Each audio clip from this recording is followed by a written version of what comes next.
کبھی 1/3 رات آپ جو ہے قیام کرتے ہیں، اور آپ کے ساتھ صحابہ کا ایک گروہ بھی جو آپ کے ساتھ نماز تہجد پڑھتے ہیں۔ واللہ یقدر اللیل والنہار، اور اللہ ہی پورا اندازہ کرتا ہے رات اور دن کا۔ علم ان لن تحصوہ فتاب علیکم، اللہ تعالیٰ نے یہ جان لیا کہ تم اس کا حساب نہیں رکھ پا رہے ہو، رات کا کتنی تلاوت کرنا ہے، کتنا قیام اللیل کرنا ہے، اس کا حساب تم نہیں رکھ پا رہے ہو، لہٰذا اللہ تعالیٰ نے تمہاری مشکل کو آسان کر دیا۔ اللہ تعالیٰ نے تم پر جو ہے توجہ فرمائی، اور پھر تمہارے لیے آسانی فرمائی، اور کہا فَقْرَؤْا مَا تَيَسَّرَ مِنَ الْقُرْآنِ، قرآن مجید سے جتنا پڑھ سکتے ہو اتنا تم پڑھو۔ عَلِمَ أَن سَيَكُونُ مِنْكُمْ مَرْضَىٰ، ایک تو یہ تخفیف ہوگی، جتنا پڑھ سکتے ہو پڑھو، نفلی عبادت ہے، ٹھیک ہے۔ دوسری تخفیف، حالات بھی کبھی مختلف ہو سکتے ہیں۔ عَلِمَ أَن سَيَكُونُ مِنْكُمْ مَرْضَىٰ، اللہ تعالیٰ یہ بات بھی جانتا ہے کہ تم میں سے کچھ بیمار بھی ہو سکتے ہیں۔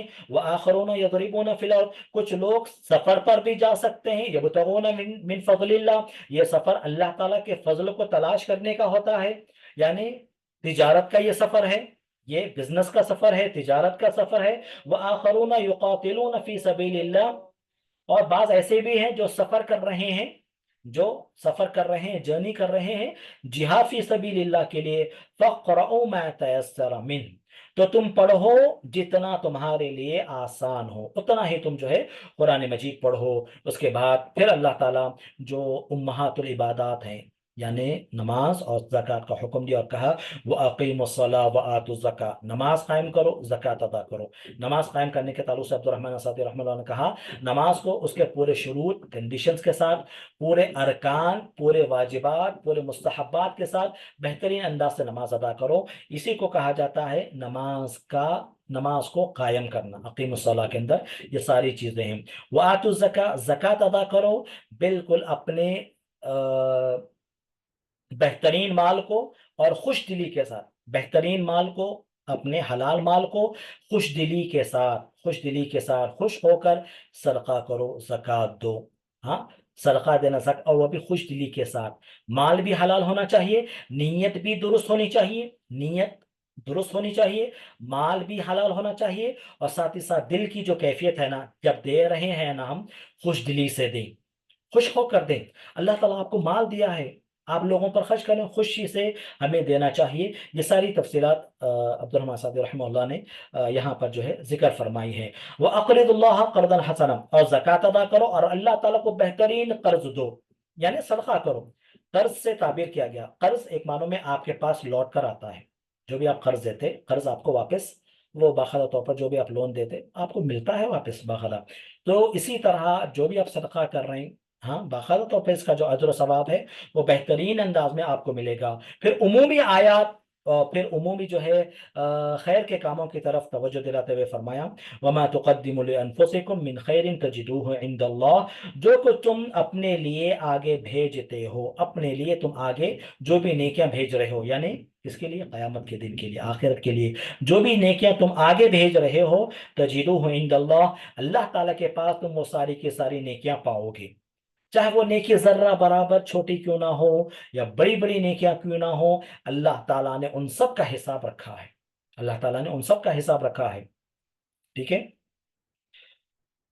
تجدوہ عند اللہ، تم اسے اللہ تعالیٰ کے پاس پاؤ گے، هو خیرا واعظم اجرا، وہ بہت بہتر ہے اور بہت زیادہ ہے اجر کے اعتبار سے۔ واستغفر اللہ، اور اللہ تعالیٰ سے استغفار کرو، اللہ تعالیٰ سے مغفرت طلب کرو، بے شک اللہ رب العالمین، بے شک اللہ رب العالمین معاف کرنے والا ہے، رحم کرنے والا ہے۔ ان اللہ غفور الرحیم، بے شک اللہ تعالیٰ معاف کرنے والا ہے، اور بے شک اللہ رب العالمین رحم کرنے والا ہے۔ تو نماز کا اہتمام کرنے کا حکم دیا گیا، زکوٰۃ اور صدقات کا حکم دیا گیا، اور ہر نیکی کرنے کا حکم دیا گیا، اس لیے کہ جو بھی نیکی ہم کریں گے ہم باقاعدہ طور پر اللہ تعالیٰ کے پاس اسے ہم پائیں گے، ٹھیک ہے۔ جیسے کہ اللہ رب العالمین نے مختلف آیات کے اندر اس بات کی طرف اشارہ کیا ہے کہ چاہے وہ نیکی ذرہ برابر بھی کیوں نہ ہو، وَمَن يَعْمَلْ مِثْقَالَ ذَرَّةٍ خَيْرًا يَرَهُ،